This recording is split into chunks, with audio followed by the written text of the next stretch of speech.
The Battle of the Bulge was Hitler's last desperate offensive in World War II for 28 days. At the same time, this battle is well known, but less has been understood about the African American soldiers who led the struggle to victory. As the fate of the war hung in the balance, African American soldiers played a crucial, yet often overlooked role in this pivotal battle. One of the most notable units was the 761st Tank Battalion, the Black Panthers. Having arrived in Europe in October 1944, these men had endured over 2 years of training, facing discrimination and doubt from their own country. Despite these challenges, they were about to prove their worth on the battlefield. Sergeant William McBurney, who had initially aspired to be a pilot but was rejected due to his race, found himself in the Tank Corps. Little did he know that he and his comrades were about to make history. They desperately needed artillery support when the 101st Airborne Division was surrounded in Bastogne. 2 segregated, all-black artillery units answered the call, the 333rd and 969th Field Artillery Battalions.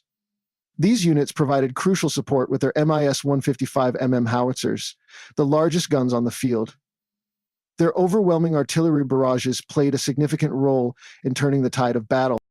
Behind the front lines, African American soldiers were equally vital in maintaining the Allied war effort. The Red Ball Express, a massive truck convoy system responsible for supplying the front lines, was largely manned by black drivers. These men drove 24 hours a day, often through enemy territory and in harsh weather conditions, ensuring that frontline troops remained supplied with ammunition and other essentials. The Red Ball Express is a testament to the vital role African American soldiers played in World War II, particularly in logistics and supply. This massive truck convoy system, launched in the wake of the Normandy breakout in August 1944, became the lifeline of the rapidly advancing Allied forces in Europe.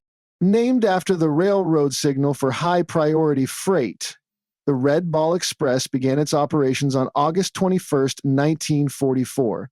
At its peak, it deployed a fleet of nearly 62.5-ton General Motors cargo trucks, with about 900 vehicles on the road at any time. The scale of this operation was staggering. Over its 82-day lifespan, the convoy system transported more than 412,000 tons of supplies, delivering an estimated 12,000 tons daily to 28 different divisions. What made the Red Ball Express truly remarkable was its workforce. Approximately 75% of the drivers were African American servicemen, which was a reflection of the segregated nature of the U.S. Army at the time. Despite facing discrimination at home and in the military, these men demonstrated exceptional skill, courage, and dedication to their mission. The challenges faced by Red Ball Express drivers were numerous and daunting. They operated on an intense schedule and were often driving around the clock. General George S. Patton famously wanted them to eat, sleep, and drive, but mostly drive. Their routes took them through treacherous terrain, pitchback country roads, narrow French town lanes, and sometimes even enemy territory. Many drivers found themselves in combat, fighting through enemy pockets and occasionally requiring armored escorts. The conditions were harsh and often dangerous. James Rucard, a 19-year-old driver at the time, recalled seeing dead bodies and dead horses on the highways after bombs dropped. Adding to these challenges was the limited training many drivers received, often just a few hours of instruction on operating the complex 10-gear trucks. Despite these obstacles, the Red Ball Express maintained the Allied advance. Colonel John D. Eisenhower acknowledged that without the Red Ball truck drivers, the advance across France could not have been made. The system's success was so pronounced that it led to the creation of several similar convoy systems throughout France.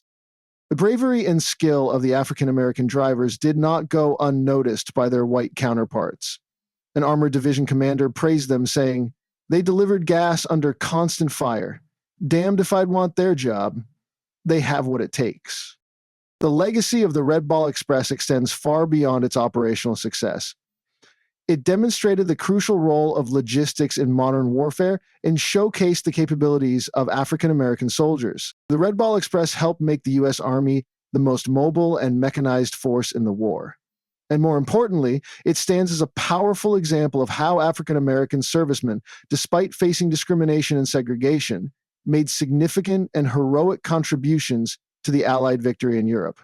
The story of the Red Ball Express serves as a reminder of the often overlooked contributions of African Americans to the war effort. It highlights their bravery, skill, and resilience in the face of systemic racism. The dedication and sacrifice of these drivers played a crucial role in the Allied push across Europe, ultimately contributing to the defeat of Nazi Germany and the end of World War II. However, not all stories from this battle ended in triumph. On December 17, 1944, 11 African American soldiers from the 333rd Field Artillery Battalion were captured by SS troops near the Belgian village of Wereth.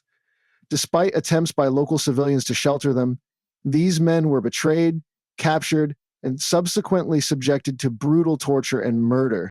Their sacrifice went unrecognized for decades, a stark reminder of the racial injustices that persisted even in the face of war. As the battle intensified, African American soldiers often found themselves fighting alongside their white counterparts, sometimes in integrated units for the first time. Captain Charles A. Gates recounted the fierce fighting at Tillet, where his unit lost almost all their tanks but ultimately succeeded in taking the town. "My men fought like hell, black and white together," he recalled. By the end of the Battle of the Bulge, African American units had proven their valor beyond doubt. The 761st Tank Battalion had spent an astounding 183 consecutive days in combat. Their efforts and those of other African American units did not go unnoticed. The 969th Field Artillery Battalion received a Presidential Unit Citation for their actions at Bastogne. The Battle of the Bulge marked a turning point in the war and the long struggle for equality in the U.S. military. These African American soldiers fought valiantly for a country that often didn't fight for them, paving the way for the desegregation of the armed forces in 1948. The experiences of African American soldiers during World War II, particularly in pivotal engagements like the Battle of the Bulge, contributed to growing pressure for civil rights both within the military and in broader American society. Their sacrifices and achievements made it increasingly difficult to justify the continuation of segregation in the armed forces. This momentum culminated in President Harry S. Truman's Executive Order 9981 in 1948, which mandated the desegregation of the U.S. military. While there was initial resistance to this order, the experiences of World War II, including the Battle of the Bulge, laid the groundwork for its acceptance and implementation. One veteran reflected on their legacy. "We proved ourselves on the battlefield. We showed that a man's skin color doesn't determine his courage or worth. We fought for America's promise, which we're still fighting for today." The involvement of African American soldiers in the Battle of the Bulge remains a testament to their courage, resilience, and unwavering commitment to a country that had yet to recognize their rights fully. Their sacrifices and achievements contributed significantly to the Allied victory in World War II and played a crucial role in advancing the cause of civil rights in the United States. The experiences of white American soldiers fighting alongside African American troops during World War II, particularly in intense battles like the Battle of the Bulge, led to significant shifts in racial perceptions and attitudes. This change was especially notable among white soldiers from the American South, who often held deeply ingrained prejudices. The necessity of integration during the Battle of the Bulge due to severe personnel shortages created unprecedented opportunities for white and black soldiers to fight side by side. This close combat experience had a profound impact on white soldiers' perceptions. After the battle, more than 80% of white officers reported that African American soldiers had performed very well in combat. This positive assessment directly challenged long-held racist beliefs and provided concrete evidence of the effectiveness of integrated forces. Captain Charles A. Gates, recounting the fierce fighting at Tillet, exemplified this change in attitude when he stated, "My men fought like hell, black and white together." This sentiment reflects the growing recognition among white soldiers of their black comrades' valor and competence. The shift in perception was not limited to individual soldiers. Even General George S. Patton, known for controversial statements, succinctly captured the changing attitudes when he said, "I don't care what color you are, so long as you go up there and kill those Kraut sons of bitches." While crude, His words reflected a growing recognition of African American soldiers' contributions based on their performance rather than their race. However, it's important to note that this change in perception was not universal or immediate. Many white communities back home were not prepared to extend the respect earned on the battlefield to civilian life. The hostile reception that many Black veterans received upon returning to the United States, particularly in the South, highlighted the persistent gap between battlefield camaraderie and civilian racial attitudes. Nevertheless, the shared combat experiences during World War II, especially in crucial engagements like the Battle of the Bulge, laid the necessary groundwork for challenging racial stereotypes. These experiences provided robust evidence that African American soldiers were equally capable, brave, and committed to the nation's cause, contributing significantly to the eventual desegregation of the U.S. military in 1948 and serving as a catalyst for the broader civil rights movement of the 1950s and 1960s.